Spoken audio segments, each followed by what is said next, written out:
ஏன்னா சூடா இருக்குங்களா.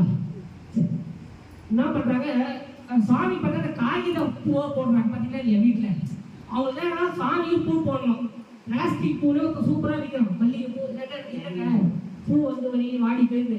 இந்த பூ போட்டால் மாசம் ஆனால் அதுவான்னு கிடக்குது அப்படின்னு என்ன பண்ணுறாங்க, பிளாஸ்டிக் பூ போடுறாங்க. போட்டு இது பண்ணிடுது. அதே மாதிரி நிறைய வீட்டுகளில் பார்த்துருக்கு. இது நம்ம இல்லறத்தார்கள் என்று சொன்னால் நம்ம பெற்றோர்களை நம்ம கூட இருக்கிறவங்கள இயல்பான வாழ்க்கையில் இருக்கும் போது அவர்களுக்கு நல்லதே செய்ய வேண்டும்.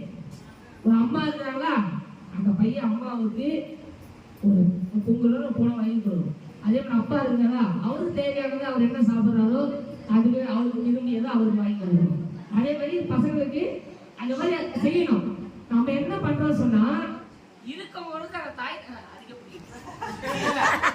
இருக்கும் பொழுது தாய் தந்தையருக்கு நாம எதுவுமே என்ன பண்ணதில்லை, செய்வதில்லை. இது எங்க பார்த்தோம்னா, அது நான் வீட்டுக்கு போ இருக்கும் போது அவங்க அப்பா வந்து பையன் கண்டிக்க மாட்டான். அவர்கிட்ட அப்பா என்னடா வேலையை போயிட்டு வந்தியா, கிழவனுக்கு வேற வேலையே இல்லை கொடுக்குது. சொம்ம கட்டி காடு வாவாந்து வீடு போப்போ வந்து நான் போய் சேர வேண்டியதானே இவன் சொல்லுவான் பையன்.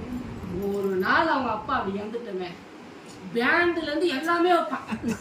இங்கேருந்து பந்தலாம் போட்டு ஐயோ நீ சொல்லும் என்னவோ அவங்க அப்பா அதை செய்யறாங்க, இவ்வளோ பாசம் இருக்குயா. நல்லா பேண்டெல்லாம் வச்சு சங்கு 10 சங்குலாம் வச்சு எல்லாம் அமக்கலமா பண்ணி எடுத்துட்டு போய் அவங்க அப்பாவை வச்சுட்டு வந்து இந்த